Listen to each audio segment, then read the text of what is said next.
తీసుకొచ్చి జనానికి చెప్పగలిగిండు. అదే ప్రేమతోటి అదే ఆలోచనతోని వాళ్ళ 42% రిజర్వేషన్ కూడా ఆయన అమలు చేయిస్తాడు. ఆయన మీదనే ఉంది ఆ బాధ్యత.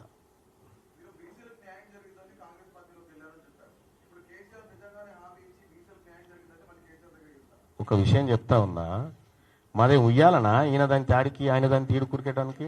మేము క్లియర్గా చెప్తా ఉన్నాం, మేము ఎవరిని మా భుజాల మీద ఎక్కించి తింపుకోవడానికి సిద్ధంగా లేము. మేము మా ప్రజలమైనటువంటి బీసీల మాకు మేమే మొట్టమొదటిసారిగా తెలంగాణ రాష్ట్రంలో తెలంగాణ మలిదశ బీసీ ఉద్యమాన్ని ప్రారంభించినము. కలిసి వచ్చేటువంటి ప్రతి బీసీని కలుపుకొని పోతాం. ఇవాళ పొద్దున కొంతమంది బ్రాహ్మణ సోదరులు మా దగ్గరకు వచ్చారు, అన్న మాకు అన్యాయం జరుగుతుంది మీరు తప్పకుండా మాట్లాడతాం వాళ్ళ గురించి. కొంతమంది వైశ్య సోదరులు వచ్చారు, అన్న మీతో పనిచేయడానికి సిద్ధంగా ఉన్నాం, మేము మాకు అన్యాయం జరిగింది అన్నారు. ఖచ్చితంగా వాళ్ళని కలుపుకొని ముందుకు పోతాం, వాళ్ళ కష్టాలను కూడా మా భుజాల మీద వేసుకుంటాం. 70 ఏళ్ల సంది మీరు మోసిరు కదా, ఇక దించూరి మమ్మల్ని. కాన్ఫిడెంట్ దేనికి బాయ్ సాబ్? క్లారిటీ ఉంది కదా, ఓట్లు మాయ అయినప్పుడు. ఓట్లన్నీ మాయే కదా, ఓట్లన్నీ మాయ అయిన తర్వాత ఇంకో మా సీఎం కాకపోతే ఎవరైతారు?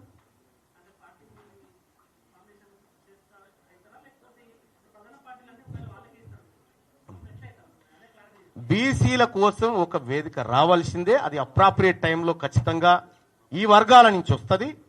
అప్పటి వరకు మేము బీసీలను చైతన్యవంతం చేసి ముందుకు తీసుకుపోవడం మా బాధ్యత.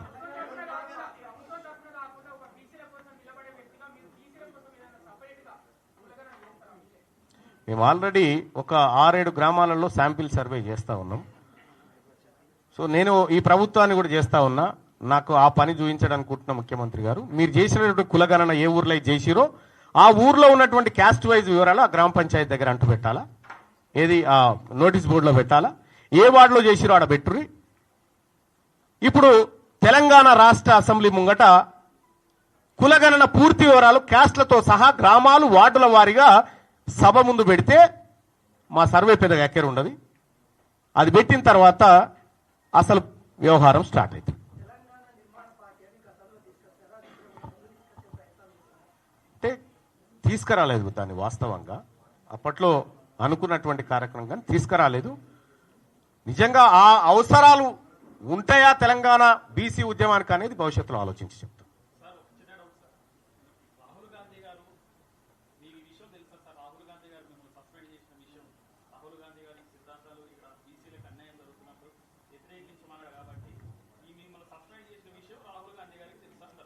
అంటే విషయం ఏంటంటే, రాహుల్ గాంధీ గారికి తెలుసా, రాహుల్ గాంధీ గారికి తెలవందే రీసర్వే జరగలేదని నేను అనుకుంటా ఉన్నా. ఇక్కడ రీసర్వే జరగడానికి మేము ఇచ్చినటువంటి నివేదిక, నేను పోయి చర్చించినటువంటి అంశాలు ప్రధానంగా కొంత కారణమైనవి. ఒక సాహిత్యకమైనటువంటి డాటాతో పోయి ఇది జరిగిన విషయం అని చెప్పిన తర్వాత రీసర్వేకు ఏదో ఆదేశించిన తర్వాత కొద్దిమంది ఇంటలెక్చువల్తోని రాహుల్ గాంధీ గారే స్వయంగా ఇక్కడ కమిటీ వేసుకున్నాడు ఇక్కడ జరిగిన వ్యవహారం పైన.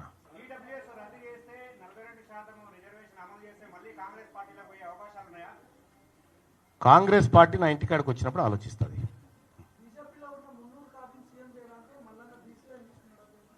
మాకేం పని లేదా బాయ్ సాబ్, మేము బీసీలం. ఫస్ట్ మేము పార్టీలను భుజాలకు ఎత్తుకోవడానికి సిద్ధంగా లేము, మా ప్రజల కష్టాలను ఎత్తుకోవడానికి పోతా ఉన్నాము. మా ప్రజలను వాళ్ళకున్నటువంటి ఏవైతే హక్కులునే వాటిని కాపాడడానికి పోతా ఉన్నాము. BJP Bharatiya Janata party BC సీఎంని చేస్తా అంటే మేము ఎందుకు వద్దంటాం? కాంగ్రెస్ పార్టీ రేవంత్ రెడ్డి గారు దిగి రేపు పొద్దుగాల బీసీని పెడతామంటే మేము ఎందుకు వద్దంటాం బాయ్ సాబ్?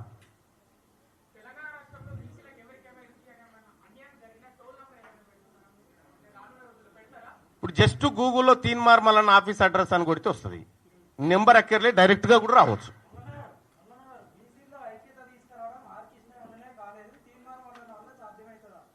ఇప్పుడు నేను ఒకటి ఏం చెప్తా ఉన్నా, తీన్మార్ మల్లన్న వల్ల ఏం సాధ్యమవుతుంది ఏం కథ అనేది ఇవాళ సమాజం చూస్తూ ఉంది. ఆర్ కృష్ణయ్య గారు సరే ఆయన స్థాయిలో ఆయన ప్రయత్నాలు చేసుకుంటూ వచ్చిండు. ఈ బీసీ పిల్లలకు స్కాలర్షిప్లు కావాలని, బీసీ పిల్లలకు రియంబర్స్మెంట్లు కావాలని ఆయన ప్రయత్నాలు ఆయన చేసుకుంటూ వచ్చిండు. కానీ రాజకీయపరమైనటువంటి యుద్ధాన్ని ఆర్ కృష్ణన్న కొంత ఆయనకున్నటువంటి స్థాయిలో చేయలేకపోయిండు. అది ఆ అన్నకు కూడా కొంత లోటు ఉంది. ఆ లోటుని మేమందరం కూడా ఖచ్చితంగా భర్తీ చేస్తాం.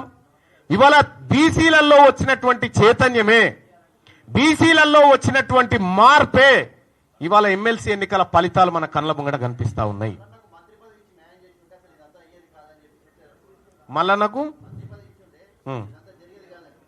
మల్లన్న మంత్రి పదవి కావాలని ఎప్పుడన్నా అడిగిండా? నాకు ఇస్తానా, నాది ఇంకో బీసీఓనికి ఇవ్వని ఇదే వేదిక మీద చెప్పిన. తీన్మార్ మల్లన్న మంత్రి పదవుల కోసమో ఇంకో పదవి కోసం పాకులాడేటోడు అసలే కాదు. ఒకవేళ అది నాకు కావాలంటే దీన్ని విభేదిస్తాను బై కేజీ ఆయన పక్కపొండి నిలబడి తిరుగుతూ ఉంటే నువ్వు నిన్ను మించిన దార్కారు లేడని చెప్తా కదా.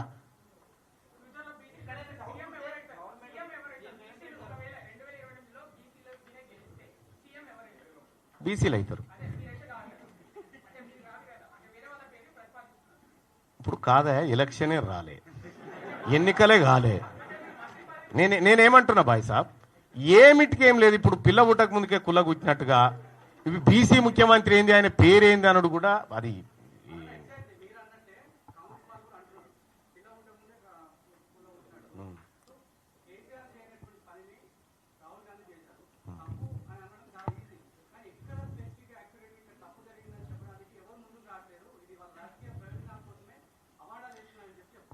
నేను ఈ వేదిక మీద చెప్తా ఉన్నా. అడ్రస్ ప్లేస్ చెప్పురు, నేనే వస్తా, అది తప్పని నిరూపిస్తా. ఎక్కడికి రావాలో చెప్పు, పోయి ఆ డేటు అడ్రస్ తీసుకొని రా, నేను ఇద్దరం కలిసిపోదాం. నేనేమన్నా బాయ్ సాబ్, సోమాజి కూడా ప్రెస్ క్లబ్ కాడికి ఓకేనా? నేనేమంటున్నా, గ్రామం కాదు, గ్రామం దాకొద్దు, సెక్రటేరియట్కు 200 మీటర్ల దూరంలో ఉంది. ఇది ఓకేనా?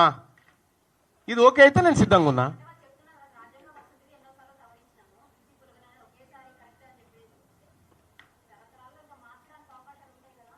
అంటే ఇప్పుడు నేనేమంటున్నా, తెలంగాణ రాష్ట్రంలో తప్పిపోయిన బీసీ జనాభా సమాధులు ఎక్కడున్నాయని అడిగిన నేను. ఓ 30 లక్షల మంది బీసీల జనాభా కనిపించకుండా పోయింది. అలా సమాధులన్నీ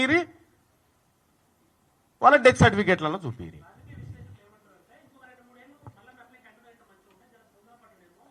అంటే మల్లన్న ప్రయోజనం కోసం అయితే కంటిన్యూ కావాలి, నా జాతి ప్రజల కోసం అయితే అవసరం లేదు.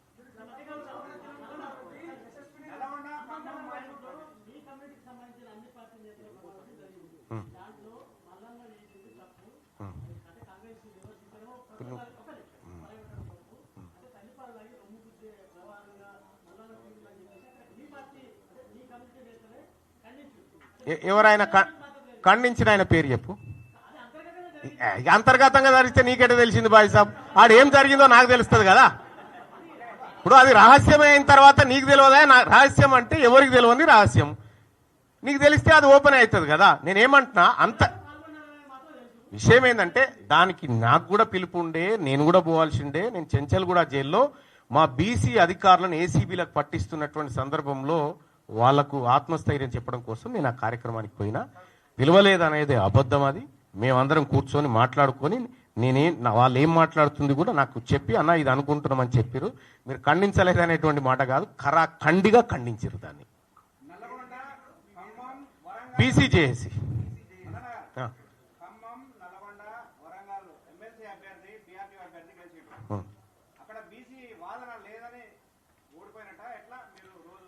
అంటే బీసీ వాదం మీద ఇద్దరు అభ్యర్థులు నిలబడ్డారు. ఒకరు పూల రవీందర్ గారు, ఇంకొకరు సుందర్రాజ్ యాదవ్ గారు నిలబడ్డారు. వీళ్ళిద్దరు కలిసి 5200 ఓట్లు సంపాదించారు. 5200 ఓట్లు వచ్చినటువంటి వ్యక్తి ఎవరైతే ఉన్నారో ఈ బీసీ అభ్యర్థులు వీళ్ళ కిందనే భారతీయ జనతా పార్టీ అభ్యర్థులు కానీ, వీళ్ళ కిందనే కోదండరాం లాంటి వాళ్ళు బలపరిచినటువంటి అభ్యర్థులు కానీ, కాంగ్రెస్ అభ్యర్థులు కానీ వీళ్ళ కింద ఉన్నారు. అంటే 0 నుంచి 5200 ఓట్లు సంపాదించిన బీసీ వాదం 45-50 సంవత్సరాల పిఆర్టీయుకు బీసీ వాదానికి ఉన్న గ్యాప్ 800 ఓట్లు. మరిది బీసీలకు, బీసీ టీచర్లను 25% మంది బీసీ టీచర్లను మేము బీసీ వాదం వైపు మళ్లించగలిగిన ఒక దెబ్బకు. ఇంకా వాదం గురించి మాట్లాడే ఎక్కడిది, ఇంకా బరాబర్ వాదం నిలబడ్డదాడ.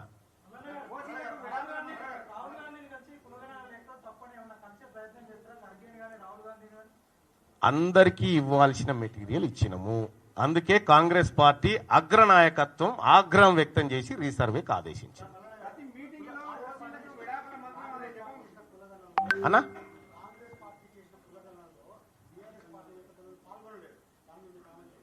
నేనేమంటా ఉన్నా, నిజంగా కులగణంలో మీరు పాల్గొనాలి అని ఒక రాష్ట్ర ప్రభుత్వం కనుక పకడ్బందీగా చేసినంటే, ఇప్పుడు హరీష్ రావు, కేటీఆర్, కేసీఆర్ ఈ ముగ్గురు పాల్గొనలే.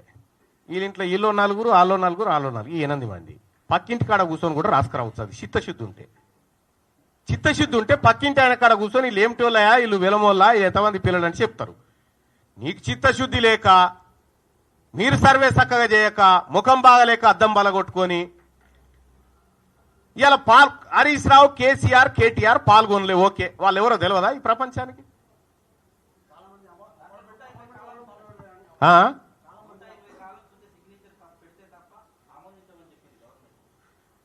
ఇయ్యొచ్చు కదా. పోయిన ఎమ్మినరేటర్ ఎవరు, వాళ్ళు తిరస్కరించిన ఆయన ఎవరు, వాళ్ళ పేరు చెప్పాలి కదా. ఇప్పుడు నేను చెప్తా ఉన్నా, మనం 3,54,000 కుటుంబాలు పాల్గొనలేదని చెప్తా ఉన్నాం. వాళ్ళ లిస్ట్ ఏందో బయట పెట్టి చూద్దాం.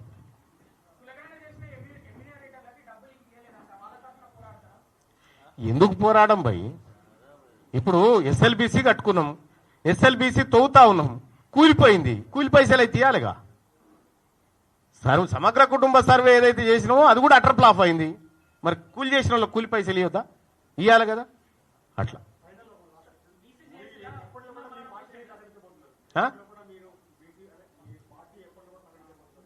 నేను పార్టీ అని చెప్పినా బాయ్ సాబ్. ఈ వేదిక, ఈ బీసీజేఏసీ అనే వేదిక ద్వారా బీసీ ప్రజలను ఏకతాటి మీద తీసుకురావడే కార్యాచరణ చేస్తా ఉన్నాం. కార్యకర్త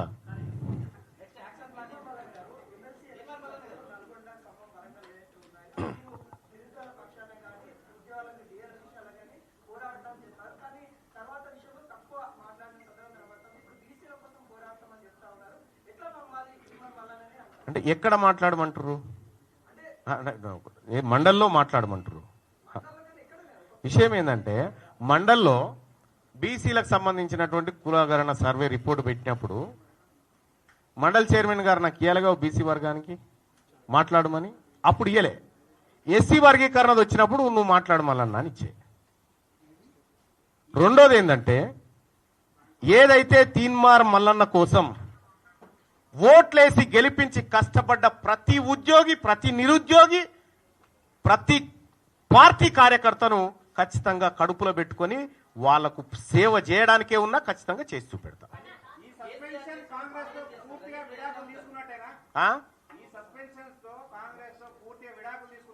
పిల్లలకి వెళ్ళిపోతే నేనేం చేయాలి?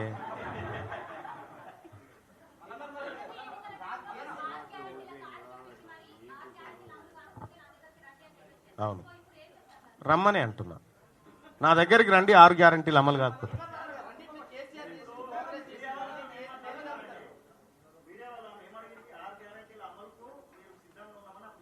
రమ్మనే అంటున్నాం. నా ఆఫీసు ఓపెన్ చేసి ఉంది. దాన్ని ఓవర్ యాక్షన్ చేయకు కానీ జరాలు. అది బంద్ చేయి. అది తెలుస్తూనే ఉంది కానీ బంద్ చేయి తమ్మి, బంద్ చేయి. క్వశ్చన్ అడిగినా ఆమె, క్వశ్చన్ అడిగింది ఆమె, నీకే కాదయా.